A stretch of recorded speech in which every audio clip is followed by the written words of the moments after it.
राम दोस्तों, कल कांग्रेस पार्टी और इन वामपंथियों और अर्बन नक्सल ने जो करना चाहा वो तो इनका फेल हो गया।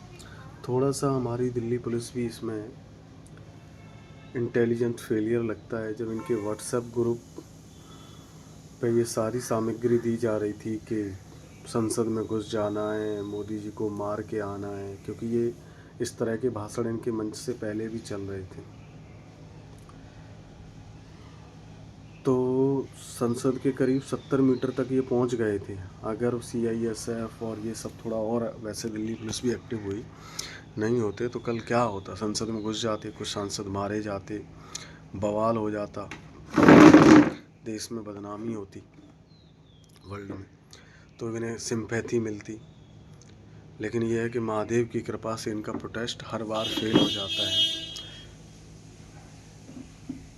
तो कल रात को सुनने में आया है 100 के करीब दिल्ली पुलिस ने लोगों को उठा लिया है, जिनके व्हाट्सएप ग्रुप और चैट सामने आई है कि वहाँ जाके मर जाना है, मार के आना है, ये आखिरी चांस है। तो अब इनको जो फोर्ड फाउंडेशन है, अशोका यूनिवर्सिटी के लोग हैं, ये जो दिल्ली के तो थे ही नहीं। अच्छा, लुटियन जोन और वो इतना साफ़ सुथरा एरिया होता है, वहाँ पे ना पत्थर मिलना बहुत मुश्किल हो जाता है। कहीं एक आध दो मिल जाएंगे, लेकिन इनके पास पत्थर कहाँ से आए? ये बैग में लेके आए। सुनने में आया है कि ट्रक एक लगा हुआ था और कई पुलिस वाले घायल हुए हैं इसमें। तो ये बहुत बड़ा करना चाह रहे थे, लेकिन कुछ बड़ा हुआ नहीं। अब पुलिस को अहम सबूत भी मिल गए। पुलिस में एक पान सिंह तोमर फिल्म का डायलॉग है, कुछ अफसर तो किसी काम के नहीं होते, सिर्फ नाम के। तो जो हमारी एक संस्था है, जो इंटेलिजेंस ब्यूरो है, और जो घूस लेते हुए पकड़ते हैं लोगों को, उसको पता नहीं क्या बोलते हैं, मेरे को याद नहीं है, ठीक है, विजिलेंस डिपार्टमेंट। तो जो नाम के अफसर हैं, पहले तो इस देश में उनकी छुट्टी की जाए। बहुत सारा युवा और देशभक्त है, उनको लाइन में लगाया जाए। ताकि अब होता क्या है कि ये ऐसी चीज़ें होती हैं, लाल किले पे जैसे हुआ था, तो दबाव में आके या क्या पॉलिटिकल, अब जैसे राकेश टीकैत है, ये अब तक बाहर घूम रहा है, इस पर तो मुकदमे चलने चाहिए थे। योगेंद्र यादव है। अब ये जो लड़के आए, ये तो छोटे कह सकते हैं ना, जैसे छोटे से स्क्रू ड्राइव वो है।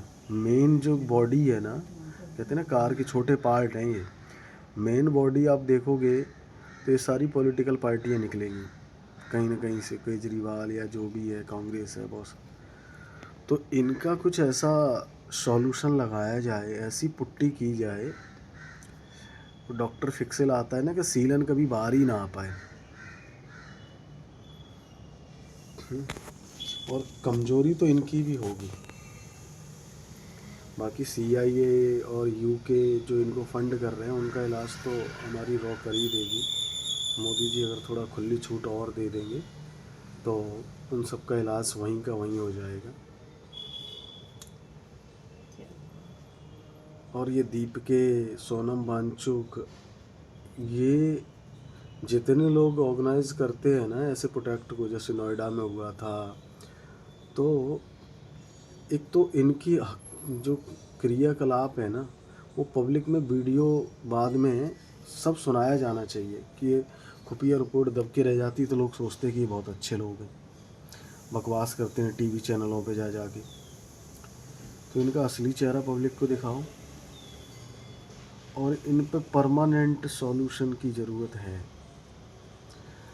चाहे अंबुजा से जोड़ दो, किसी से भी जोड़ दो, इनको ऐसा जोड़ दो कि ये फिर इधर उधर जब हिले, तो जब भी पुरवैया हवा चले, हमारे यहाँ कहते हैं पुरवैया हवा चलती है तो शरीर में दर्द होता है, तो जब भी इन लोगों की पुरवैया हवा चले तो याद आए कि भारत माता के साथ हम ना कुछ गलत नहीं कर सकते अब। और ये JNU की कुछ यूनिवर्सिटी हैं, JNU है, अलीगढ़ है, जामिया है, और भी होंगी जिनका मेरे को नाम नहीं पता, जो ऐसे संस्थान हैं जो सरकारी फंडिंग पे चलते हैं ना, इनमें कुछ इंडस्ट्री खोल दो। इतनी बड़ी जगह है ना यहाँ पे, जो भारत सरकार की कंपनियां ना, वेल हैं और भी बहुत सारे उपक्रम हैं, टेक्नो, इन सबको हटा के ना वहाँ खोल दो। फ्री के पैसे की ज़रूरत नहीं है। गांव देहात का युवा इधर पढ़ने नहीं आता, इधर साले जुगाड़ करके ये वामपंथी अरबन नक्सली पढ़ते हैं। मैं आपको सही बता रहा हूँ, हमारे ज़िले से कभी कोई सरकारी, मैं ज़िले क्या, हमारा छोटा सा होम टाउन है, तो 2-4 गाँव से मैंने कभी नहीं देखा कि सरकारी पैसे पे कोई पढ़ने गया हो, चाहे जितनी पढ़ाई खुद के पैसे से की। तो खैर, मोटा भाई हमारे बैठे हैं, एक सरदार पटेल थे, उसके बाद जो गृह मंत्री अब मिले हैं वो देश को अच्छे गृह मंत्री हैं, वो एकदम परमानेंट इलाज करते हैं, ज़बरदस्त करते हैं, कहते हैं जान ले लेंगे जान दे देंगे। तो मेरे हिसाब से अब इन लोगों का ठीक से इलाज होगा। Thank you. जय श्री राम।